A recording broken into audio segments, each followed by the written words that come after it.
All right, Bloodshed Motors fans and zombie lovers, thought I'd give you a post-Texas Mile update.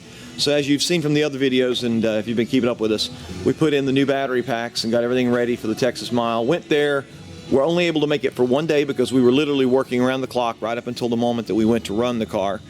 And we didn't break our old record of 178. We got to 175, but it really had nothing to do with the batteries. So we're going to make some changes for the car to get it ready for a later try. And also we've been invited to participate in a new show that's going to be coming out on Netflix.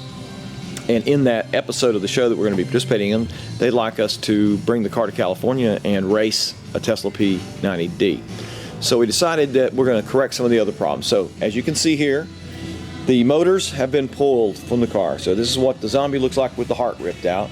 Gives you a good view at all the high voltage cabling and everything we have to deal with. So we're going to be putting in 2 fresh motors, send the other ones off to get overhauled. They've been amazing motors, but we have beat them to death. And we're going to change the gearing out of the rear end and do some other things.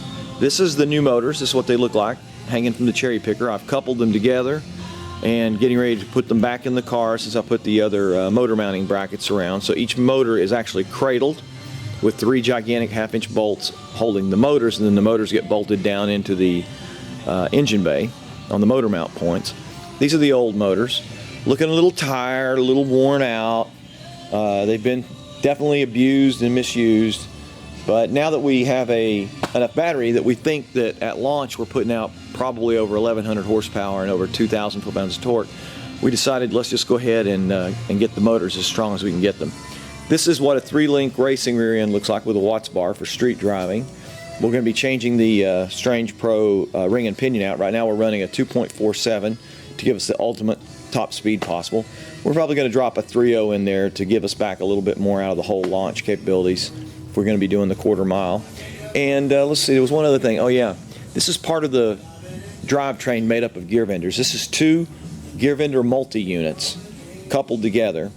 And for the Texas Mile, we actually run 4. So it would be 3 of these and the tail unit. And for quarter mile racing, we typically only run 2. And for round town street driving, we often don't even run 1 at all.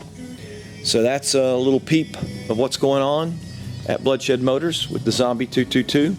She's looking a little sad and lonely, but that's okay. We love the monster, and the monster loves us back. Stay tuned.